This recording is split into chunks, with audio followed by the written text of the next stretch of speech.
Dante, ano ang naging reaksyon ng Justice Secretary ukol sa mga naging pahayag at batikos ni VP Sara sa PBBM admin?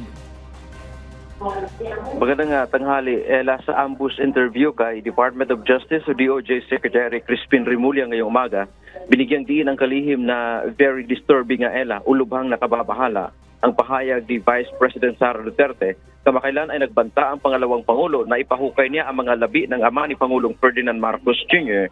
na si dating Pangulong Ferdinand Marcos Sr. at ipatatapon ito sa West Philippine Sea.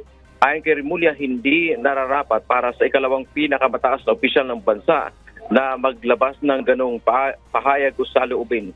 Marami anyang moral principles na nalabag at ito ay moral hazard na sa mga nakikinig sa ganong pahayag. Kaugnay nito, pinag-aaralan umano ng nila ang aspetong legal pagdating sa mga sinabi ng Vice Presidente.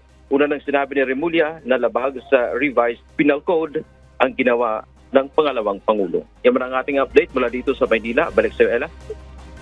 Maraming salamat, Dante Amento.